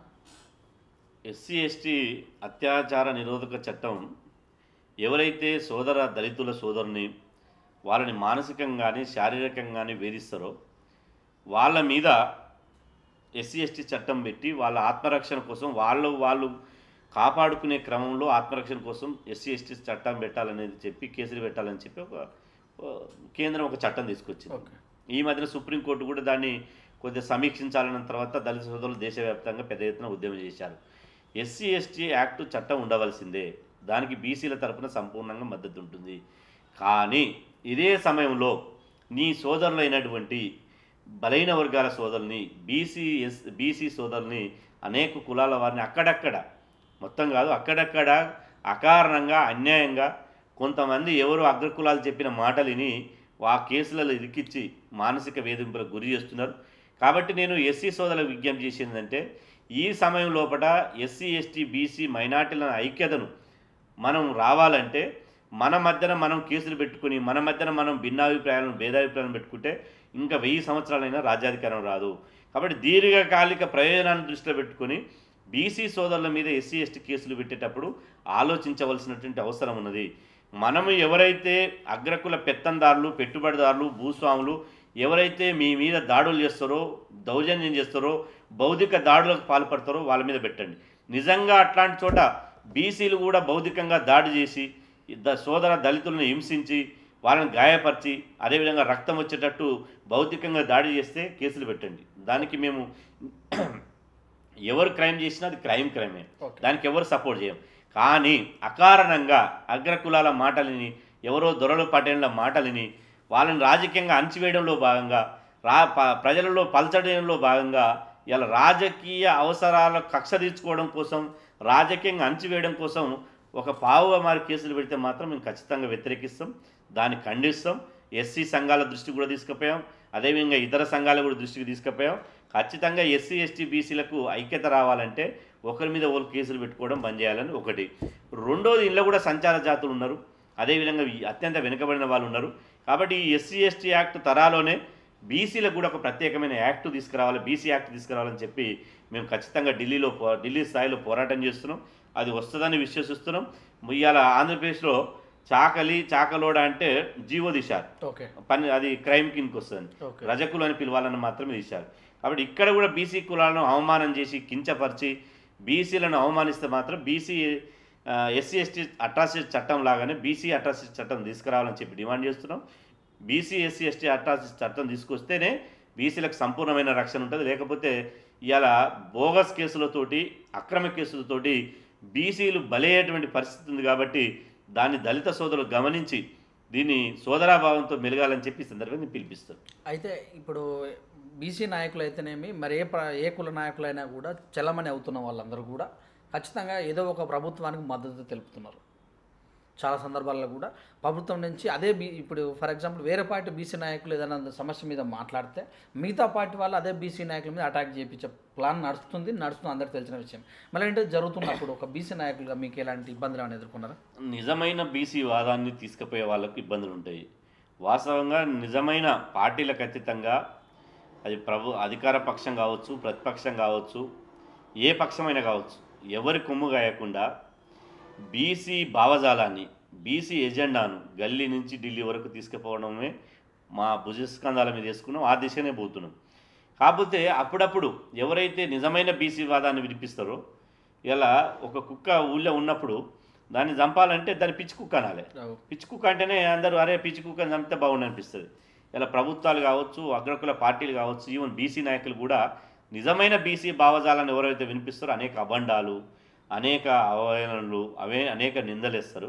దాన్ని ఎట్టి పరిస్థితుల్లో మేము పట్టించుకోము. ఎందుకంటే మా లక్ష్యం, మా గురి రాజకీయ అధికారమే, బీసీలకు సామాజిక న్యాయమే. కాబట్టి అట్లా పోతున్నాం. ఇక ఏనుగు పోతుంటే దారిన కుక్కలు ఎన్నో మరుగుతాయి, ఏనుగు పట్టించుకోదు. ఇలా ఒక బీసీ ఉద్యమ నాయకుడిగా పోవాల్సిన అవసరం ఉంది. కొంతమంది నాయకులు ఉన్నారు ఇలా ఉసరవెల్లి మార్చినట్టు కాలం తగ్గట్టు, పార్టీలు తగ్గట్టు, ప్రాంతం తగ్గట్టు మారుస్తూ ఉంటారు. 2014లో చంద్రబాబు నాయుడు ముఖ్యమంత్రి కావాలని తిరుగుతారు, 2018లో ఉత్తమ్ కుమార్ రెడ్డి ముఖ్యమంత్రి కావాలని తిరుగుతారు, ఇప్పుడు 2019లో వైఎస్ జగన్మోహన్ రెడ్డి ముఖ్యమంత్రి కావాలని తిరుగుతున్నారు. కాబట్టి అట్లాంటి వాళ్ళని బీసీలే గమనిస్తారు. వాళ్ళకేమి అది కాలమే నిర్ణయిస్తుంది, సమయమే నిర్ణయిస్తుంది. ఖచ్చితంగా మేము బీసీల ఐక్యత కోరుకుంటాం. మా శ్వాస ఊపిరి ప్రాణం ఉన్నంత వరకు బీసీల కోసమే పోరాడతాం, బీసీల కోసమే జీవిస్తాం. బీసీల రాజ్యాధికారం ఎజెండాగా ముందుకు సాగుతామే తప్ప రాయితీల కోసమో, పదవుల కోసమో, వాళ్ళ ఎంగిలి మెతుకుల కోసమో సాగిలపడి అడుక్కునేటువంటి పరిస్థితి లేదు. అగ్రవర్ణాల రాజకీయ పార్టీల జెండా మోసేది లేదు, జెండాను పట్టుకునేది లేదు. ఖచ్చితంగా బీసీలకు రాజ్యాధికారం రావడమే మా అంతిమ లక్ష్యంగా ముందుకు సాగుతుంది. అయితే చివరగా మీ పర్సనల్గా సంబంధించిన ప్రశ్న, 2018లో ఖచ్చితంగా కూడా జాజుల శ్రీనివాస్ ఖచ్చితంగా మునుగోలు నిలబడతారు అనే కామెంట్ వచ్చింది. మరి నిజం ఎంత ఉంది ఇందులో? మీరు మరి ఎందుకు తప్పుకోవాల్సి వస్తుంది? చాలామంది ఒక అపోహ మాత్రం ఉండే, బీసీ సంఘం అధ్యక్షుడిగా మేము చేస్తున్న కార్యక్రమాలు కానీ, బస్ యాత్ర కానీ, అదేవిధంగా బీసీ విద్యావంతుల వేదిక మీటింగ్లు కానీ, ఈ రాష్ట్రంలో మేము చేసినటువంటి బీసీ ఉద్యమ భావజాల వ్యాప్తి కానీ, బీసీ ఉద్యమ కార్యక్రమాలు కానీ, బీసీ మహాసభలు కానీ, సరూనార్ స్టేడియంలో మీటింగ్లు కానీ, కుల సంఘాల మీటింగ్లు కానీ ఎవరు చేయలేకపోయారు. కానీ అందరూ ఏమనుకున్నారంటే వాళ్ళ లెక్క ఉద్యమాన్ని నడిపి ఒక ఎమ్మెల్యే టికెట్ కోసం ఈ పార్టీలో ఆ పార్టీలో జాయిన్ అవుతాడని అనుకున్నారు. నేను స్పష్టంగా బస్ యాత్ర ప్రారంభం రోజే నా ఇంటర్వ్యూలోనే చెప్పడం జరిగింది. ఇవాళ తెలంగాణ అసెంబ్లీలో 119 మందిలో 60 మంది బీసీ శాసనసభ్యులు కావాలి. 60 మంది బీసీ శాసనసభ్యులు అయ్యేంత వరకు బీసీని రాజకీయంగా చైతన్యం చేస్తా. అగ్రవర్ణాల రాజకీయ పార్టీల జెండా మీదనో, అగ్రవర్ణ రాజకీయ పార్టీల బీఫామ్ మీదనో ఎట్టి పరిస్థితుల్లో నేను పోటీ చేయను. బీసీ రాజకీయ పార్టీ పెట్టిన తర్వాతనే నేను అసెంబ్లీ అడుగు పెడతా తప్ప అగ్రవర్ణ రాజకీయ పార్టీల జెండా మోసేది లేదు, వాళ్ళ బీఫామ్ మీద నేను పోటీ చేసేది అని చెప్పడం జరిగింది. ఇంకొక విషయం చెప్పాను. రెండో విషయం, ఒకవేళ పోవాల్సి వస్తే 60 మంది బీసీ శాసనసభ్యులు కావాలి, 59 మందిని గెలిపించుకొని 60వ వ్యక్తిగా జాజుల శ్రీనివాస్ గౌడ్ అసెంబ్లీ అడుగు పెడతారు తప్ప అంతవరదాకా ఎట్టి పరిస్థితుల్లో అగ్రవర్ణ రాజకీయ పార్టీల ఎంగిలి మెతుకుల కోసం ఆశపడేది లేదు, వాళ్ళ జెండాల కింద పనిచేసేది లేదు, వాళ్ళ పార్టీల కింద వెంపర్లాడేది లేదు. స్వతంత్ర బీసీలకు రాజకీయ పార్టీ వేదిక ద్వారానే అసెంబ్లీ అడుగు పెడతాం. 9 మంది పార్లమెంట్ సభ్యులను గెలిపించుకుంటాం. 60 మంది బీసీ శాసనసభ్యులు గెలిపించుకుంటాం, ఈ రాష్ట్రానికి బీసీ ముఖ్యమంత్రి చేసుకుంటాం.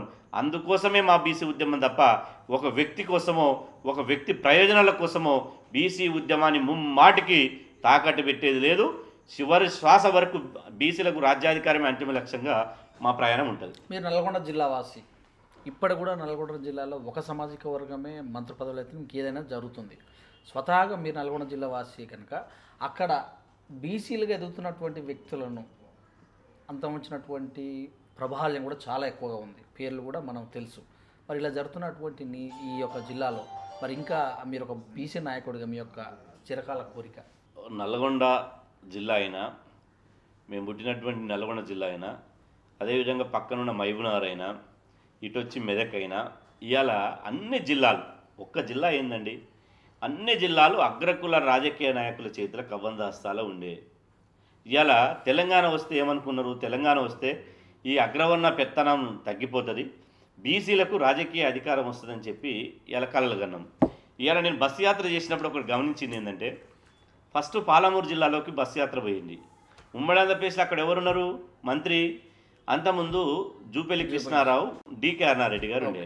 తెలంగాణ రాష్ట్రం వచ్చినాక అదే జూపల్లి కృష్ణారావు, డికే అన్నారెడ్డి ప్లేస్లో లక్ష్మారెడ్డి వచ్చింది. అక్కడి నుంచి నల్గొండ పోయాము. నల్గొండలో అంతకుముందు జానారెడ్డి ఉండి ఇప్పుడు జగదీశ్వర రెడ్డి వచ్చిండు. అంతకుముందు ఖమ్మం జిల్లాకు పోయాం. ఖమ్మం జిల్లాలో అంతకుముందు రామరెడ్డి వెంకరెడ్డి ఉండి ఇప్పుడు తుమ్మల నాగేశ్వరరావు వచ్చిండు. అక్కడి నుంచి మెదక్ వచ్చాం. అంతకుముందు సునీతా లక్ష్మారెడ్డి ఉన్నాడు, ఇప్పుడు హరీష్ రావు వచ్చారు. అటునుంచి ఇలా నిజామాబాద్ పోయాం. అంతకుముందు సుదర్శన్ రెడ్డి ఉండి ఇప్పుడు పోచారం శ్రీనివాసరెడ్డి వచ్చిండు. అదేవిధంగా రంగారెడ్డి జిల్లాకు వచ్చాం. అంతకుముందు సబితా ఇంద్రారెడ్డి గారు ఉండి ఇప్పుడు మహేందర్ రెడ్డి గారు వచ్చారు. అంటే అర్థమైంది, తెలంగాణ వచ్చినా ఆంధ్ర వచ్చినా ఇంకో 50 రాష్ట్రాలు ఏర్పడ్డా వాళ్ళే ఉన్నారు తప్ప, పిడికెడు శాతం లేని వాళ్ళు ఉన్నారు తప్ప మెజారిటీ ప్రజలు లేరు. మా అంతిమ లక్ష్యం ఒక్క జిల్లాన 2 జిల్లా కాదు, అంతిమ లక్ష్యం తెలంగాణ రాష్ట్రంలో రాజకీయ జనాభా దామాషి ప్రకారం బీసీలకు రాజకీయ వాటా దక్కాలి. అది నల్లగొండ కావచ్చు, దక్షిణ తెలంగాణ కావచ్చు, ఉత్తర తెలంగాణ కావచ్చు, అన్ని రాష్ట్రాల్లో ఖచ్చితంగా మా వాటా సాధిస్తాం. ఈ త్వరలోనే మాకు ఆ విశ్వాసం ఉంది, పూర్తి నమ్మకం ఉంది. బీసీలు చైతన్యమైనడు. ఎందుకంటే బీసీలు ఒకప్పుడు రాజులు, ఈ దేశాన్ని ఈ రాష్ట్రాన్ని పరిపాలించిన వాళ్ళు. ఇలా పరిస్థితులు తగ్గట్టు కొంత వెనకడుగు వేయవచ్చు, కానీ పులి 2 అడుగులు వెనకకేసిందంటే ఓడిపోయినట్టు కాదు, మళ్ళీ 10 అడుగులు జంపు చేస్తుంది. బీసీలు కొంత వెనకపోయారంటే ఓడిపోయినట్టు కాదు, మళ్ళీ సర్దార్ సర్వాయి పాపన్న, దొడ్డి కొమరయ్య, చాక లైలమ్మ, ఓ కొండ లక్ష్మణ్ బాబూజీ, ఓ ప్రొఫెసర్ జయశంకర్, ఓ టైగర్ నరేంద్ర, ఓ బండి యాదగిరి, ఓ సుద్దాల హనుమంతు, ఎంతోమంది మహానుభావుల స్ఫూర్తితోటి, పూలే అంబేద్కర్ ఆలోచన విధానంతో, గౌతమ బుద్ధుడి స్ఫూర్తితోటి ఖచ్చితంగా మన రాష్ట్రంలో మన బీసీ జెండా ఎగిరేస్తాం. బీసీలకు రాజ్యాధికారం అంతిమంగా సాధిస్తాం. మునుగోడు మండలం కోతులూరు గ్రామంలో జన్మించినటువంటి మీరు అసలు బీసీ ఉద్యమం వరకు బీసీ సంఘం పెట్టాల్సినటువంటి అనుభవాలు అంటే ఎలా మొదలైనవి, మీకు జరిగిన సంఘటనలు? మాది నల్లగొండ జిల్లా మునుగోడు మండలం కోతులారం అనే ఒక గ్రామం. అత్యంత హైదరాబాద్కు ఊరికి దూరంగా బస్సు రవాణా లేనటువంటి, కరెంటు కూడా లేనటువంటి గ్రామంలో పుట్టాం. మొదటి నుంచి మాది వామపక్ష భావజాలకు సంబంధించినటువంటి కుటుంబం. మా తాత రాములు గారు తెలంగాణ రైతాంగ సాయుధ పోరాటంలో పనిచేశారు. మా తండ్రి సత్తయ్య గారు నక్సల్బరీ ఉద్యమంలో పనిచేశారు. మేము కూడా ఆ ప్రభావంతో వామపక్ష ఉద్యమాల్లో చాలా క్రియాశీలకంగా పనిచేశాం. కులమంటే కుల్లురా, మతమంటే మత్తురా అనే నినాదం నుంచి ఆ తర్వాత పై చదువుల కోసం, డిగ్రీ చదువు కోసం హైదరాబాద్కు వచ్చినప్పుడు సామాజిక న్యాయం ఎజెండాగా నడుస్తున్నటువంటి ఉద్యమాలు పరిచయం కావడం, ఇవాళ కులంలో కూడా పేదరికం ఉన్నది, కులమే ఇవాళ కులం అనేది వివక్షత ఉన్నది, ఈ అంటరానితనం ఉన్నది, సామాజిక వివక్షతను తెలుసుకోగలిగాం. ఆ 1996 నుంచి బీసీ ఉద్యమంలో మేము రావడం జరిగింది. ఇవాళ 1996లో బీసీ విద్యార్థి సంఘం సిటీ కార్యదర్శిగా, అదేవిధంగా అంచెలంచెలుగా బీసీ విద్యార్థి సంఘం గ్రేటర్ హైదరాబాద్ అధ్యక్షునిగా, రాష్ట్ర ఉపాధ్యక్షునిగా, బీసీ విద్యార్థి సంఘం రాష్ట్ర అధ్యక్షునిగా 9 ఏళ్ళు పనిచేశాను. అదేవిధంగా బీసీ యువజన సంఘం అధ్యక్షునిగా 7 ఏళ్ళు పనిచేయడం జరిగింది. అదేవిధంగా నిరుద్యోగ సంఘర్షణ సమితి అధ్యక్షునిగా 6 సంవత్సరాలు పనిచేయడం జరిగింది. తెలంగాణ రాష్ట్రం వచ్చిన తర్వాత తెలంగాణ రాష్ట్ర బీసీ సంక్షేమ సంఘం అధ్యక్షుడిగా దాదాపు ఈ సామాజిక న్యాయం ఉద్యమంలో 22 సంవత్సరాలుగా సుదీర్ఘంగా పనిచేయడం జరుగుతుంది. నా ప్రేరణ, నా స్ఫూర్తి, నేను వచ్చినటువంటి వామపక్ష విద్యార్థి సంఘం నుంచి వచ్చాను. ఎంతోమంది అమరవీరులు, ఎంతోమంది నాయకులు, ఎంతోమంది స్ఫూర్తి పొందాం.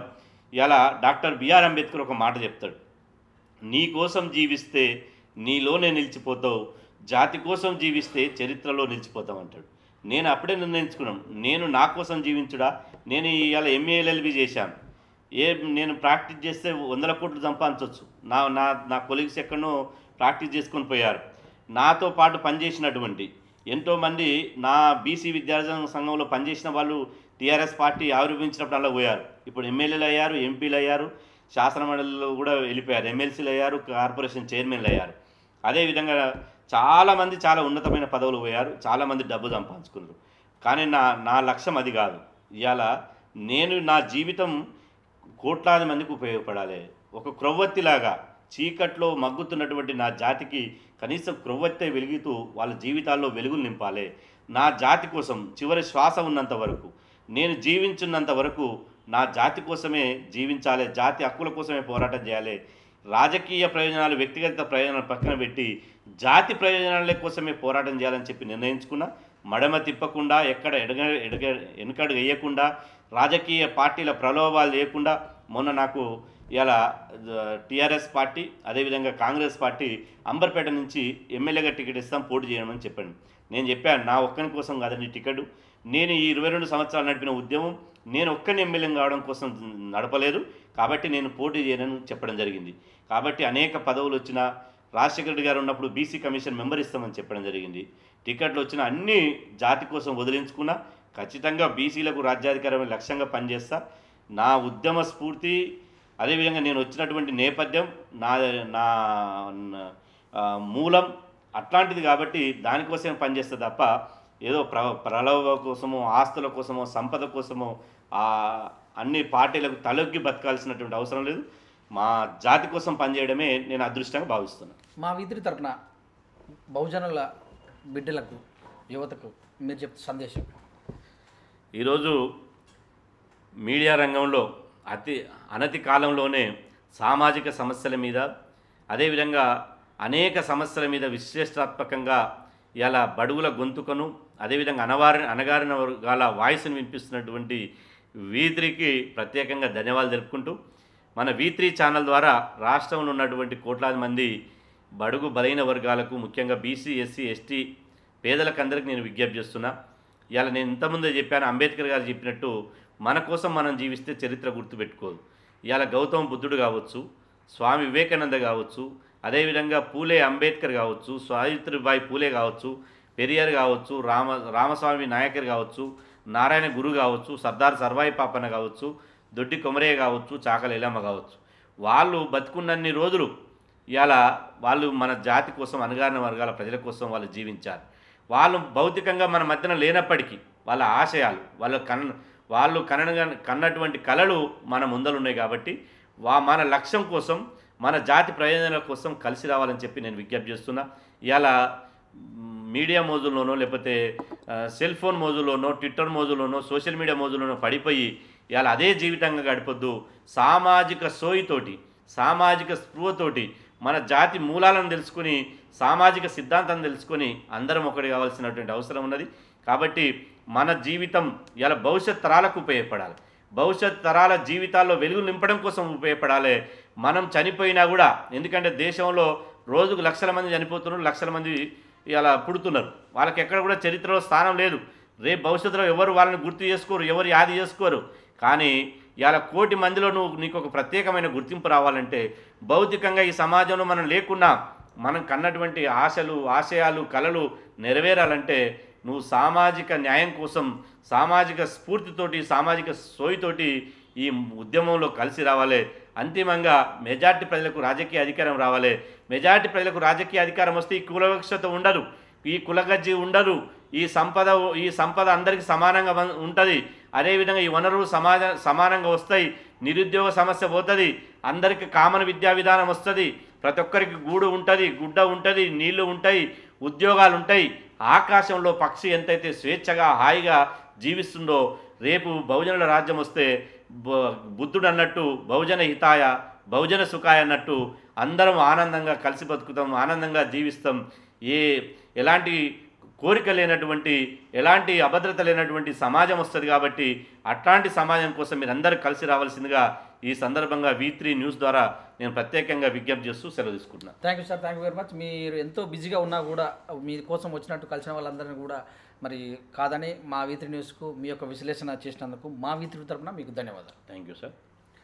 ఇదండి మరి ఏ ఒక్కరి కోసం కాకుండా బిఆర్ అంబేద్కర్ చెప్పినట్టు నీ కోసం పోరాడితే నీలోనే ఉంటావు, సమాజం కోసం పోరాడితే సమాజంలో ఉంటావు. బహుజన జనాలు ఎవరైతే చీకట్లో ఉన్నారో వాళ్ళందరినీ కూడా ఖచ్చితంగా నేను కొవ్వొత్తిలాగా వెలుగునిస్తూ నా జాతిని రాజాధికారం కోసం నేను కృషి చేస్తున్నాను. అంతిమ లక్ష్యం రాజాధికారమే. ఏ పార్టీకి లొంగేది లేదు, ఏ పార్టీ టికెట్ ఇచ్చినా కాదనేది లేదు. ఖచ్చితంగా తీసుకోను, నాకు కావాల్సింది రాజాధికారం. ఇలాంటి విశ్లేషణలు మనకు తెలియజేశారు జాజుల శ్రీనివాస్ గౌడ్ గారు. చూస్తూనే ఉండండి V3 న్యూస్.